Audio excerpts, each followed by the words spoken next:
Alright guys, so here we go. I'm going to quick show you how to install the GoShelf system. We're going to put two of these white shelves in. One right there and one over here. And really quick, what I have laid out here are the tools that we're going to use.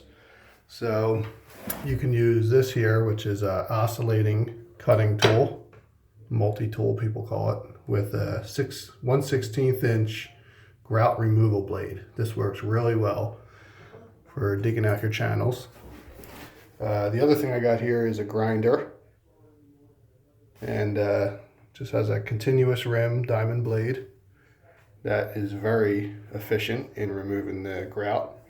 You can actually even plunge into the wall with this directly on the tile if you draw a level line. This is my tool of choice because it's quick, but it could be a little messy, so you might want to use a shop vac while you're cutting with this.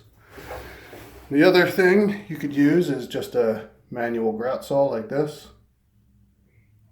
This takes a lot more time, more elbow grease, but if you're going into the grout joint, it can certainly be done. And here we have the hardware. You have your anchor and plates, adhesive, and a plastic and a regular metal single edge razor. And that's to help remove any glue that has expanded out of the joint. I also like using painter's tape, and I'll show you what this is for in a minute. Alright, so let's get started. So, next step, what I like to do, these are the standard 9-inch shelves. So I like to just mark it 8 3/4, 8 3/4, and this is just so when I'm taking the grout out, I don't go past what the shelf will hide. All right, so once I got it marked, we're going to do an anchor and plate in the back, an anchor and plate in the front, just like that.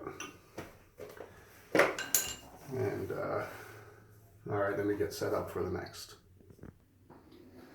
Alright, so I've decided to use the oscillating cutter with the grout removal blade. It's a little less dusty. It still creates dust, but it's a little less dusty than the angle grinder. So I'm going to plunge into the wall on all my marks, and I want to make sure I go in roughly a 1/2 inch, maybe a touch more than a 1/2 inch. Alright, so here we go.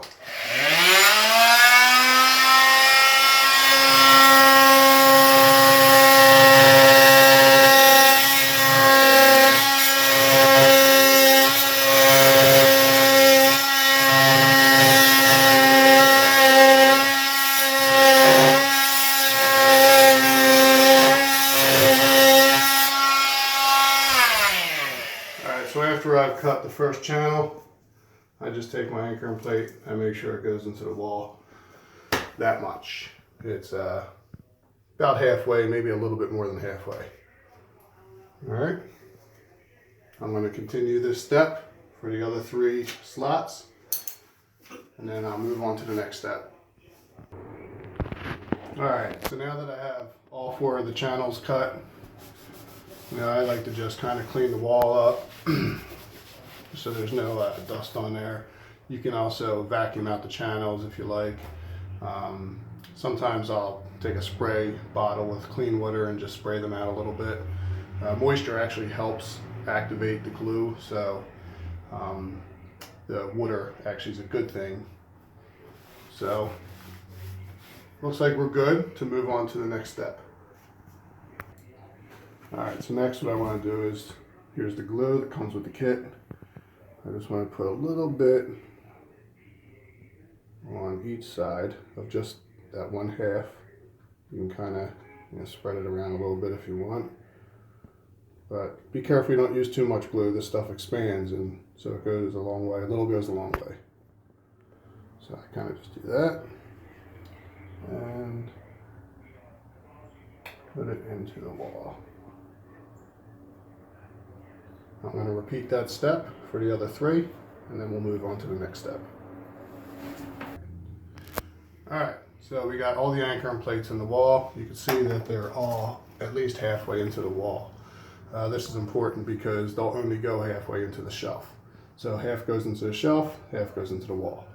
So next step, take the glue and just put it right down the channel that's cut into the shelf. Again, a little goes a long way, so don't go crazy because this stuff does expand. So if you go crazy, you're just going to have more cleanup for yourself. So that's about it. And what I like to do, if you have any like glue that's kind of squeezing out a little bit already or accidentally got on the shelf, I just wipe it off. You really just want the glue in the channel. Alright, once you have that, you simply line the shelf up with the channels and put it in. Now if your wall is out of square a little bit, it's just out of square a little bit, so what I do is split the difference. So the gap there is the same as the gap here. And the same goes if you have a gap in the front. Just make sure the gap there is the same as the gap there. Okay? If your wall is really out of square, then you'll probably need a wet saw to cut the shelf and fit it into the corner nicely. So, it's already super strong. What we're going to do now is wait for the shelf to dry, the glue to dry, and we'll come back once the glue dries and we'll use the single edge razor here to just kind of cut away at any foam that squeezes out. To reduce the amount of cleanup, what you can do is take some blue tape, put it on the wall here, and put it on your shelf here, so when the glue expands out, it expands onto the tape and not onto your wall tile or onto your shelf.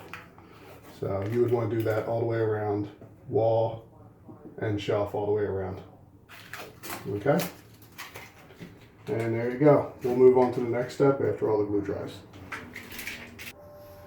And one more little tip that I can give you guys while right after you get the shelf in, before the glue has dried. You could put a shampoo bottle right on the leading edge here, or just anything that has a little bit of weight to it. And what that will do is just, the shelf already naturally tips this way for water runoff, but it'll just kind of help that. So you can kind of just push the back up a little bit, gently, put a little bit of weight there, and you'll get just a very slight pitch for water runoff. And you want to do this before the glue dries, obviously. All right, so we're back here. The glue is dry. You can tell around the edges here a little bit has expanded. The foam expanded out. It's a urethane based adhesive, so it foams up, which is good because when you cut the channels in the wall, it fills and it fills all the voids. So you don't have to worry. It's 100% waterproof, so you don't have to worry about this ever leaking. Anyway, take your single edge razor, cut right along the shelf, and cut right along the wall, and that's it. And continue doing that all the way around the shelf, top and bottom.